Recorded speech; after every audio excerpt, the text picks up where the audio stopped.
Welcome to Saugandhika creations. నా video మీకు నచ్చినట్లయితే please like and subscribe my channel. ఇప్పుడు మన వీడియో ఏంటి అంటే ఆషాఢ మాసంలో గోరింటాకు పెట్టుకోవడం ఎందుకనగా. ఇది నాకు ఆషాఢ మాసంలో ప్రతిసారి నేను పెట్టుకుంటాను, కానీ ఎందుకు పెట్టుకుంటాను అనేది నాకు తెలిసేది కాదు. మా నాన్నమ్మ గారిని నేను అడిగి ఎందుకు పెట్టుకుంటారు నానమ్మ అని అడిగితే మా నాన్నమ్మ ఇలా చెప్పారు. ఆవిడ ఏం చెప్పారు అంటే, సీతాదేవి లంకలోని అశోకవనంలో తాను ఉన్నంతకాలం ప్రతిరోజు తన కష్టాలను గోరింటాకు చెట్టుతో చెప్పుకునేదంట. అయితే రావణ సంహారం అనంతరం అయోధ్యకు తిరిగి వెళ్ళేటప్పుడు ఈ గోరింటాకు చెట్టుకు తాను ఏదైనా చేయాలని అనుకున్నదంట. ఇందులో భాగంగానే సీతమ్మ గోరింటాకు చెట్టుకి వరం కోరుకోమంది. అయితే గోరింటాకు చెట్టు మాత్రం తనకి ఎలాంటి వరాలు వద్దని చెప్పింది.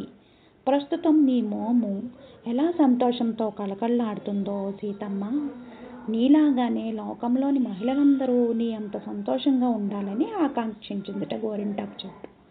అందుకు గోరింటాకు నిజాయితీకి సీతాదేవి మెచ్చి గోరింటాకు చెట్టుకి ఒక వరం ఇచ్చింది. ఇక స్త్రీ సౌభాగ్య చిహ్నంగా ఈ గోరింటాకు మానవ లోకంలో ప్రసిద్ధి చెందుతుంది. తన వర్ణం వలన చేతులకు కాళ్లకు అందాన్ని ఇచ్చే అలంకార వస్తువుగా వాడబడుతుంది అని గోరింటాకు చెట్టుకి వరం ఇచ్చింది. ఆషాఢ మాసంలో ఈ గోరింటాకు పెట్టుకోవడం వలన శ్రీ మహాలక్ష్మీదేవి అనుగ్రహం లభిస్తుందని, అది చెట్టు జన్మకు సార్థకత అని చెప్పిందంట. అందరూ గోరింటాకు చెట్టు ఆకుల పసరుతో చేతులు కాళ్ళు అందంగా తీర్చిదిద్దుకుంటూ ఉంటారని వరం ఇచ్చింది. ఆ సమయంలో కుంకుమకు సందేహం వచ్చిందంట.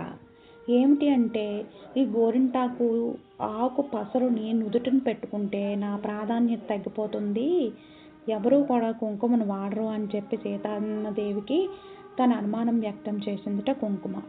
అప్పుడు కుంకుమ సందేహాన్ని సీతమ్మదేవి ఎలా తీర్చింది అంటే, నుదుటిని గోరింటాకు పెట్టుకుంటే పండదమ్మా, కావాలంటే నేను పెట్టుకొని చూపిస్తాను చూడు అని చెప్పి నుదుటిని చిన్న గోరింటాకు పెట్టుకొని చూపించిందంట. అమ్మ, పండలేదు గోరింటాకు పెట్టుకున్నా సరే, నీ ప్రాధాన్యత ఎక్కడా తగ్గదు, కేవలం చేతులకి కాళ్ళకి మాత్రమే పండుతుంది అని చెప్పి కుంకుమ సందేహాన్ని సీతమ్మ తల్లి తీర్చింది. అయితే మన పెద్దవాళ్ళు ఏం చెప్పినా దూరదృష్టితోనే చెప్తారండి.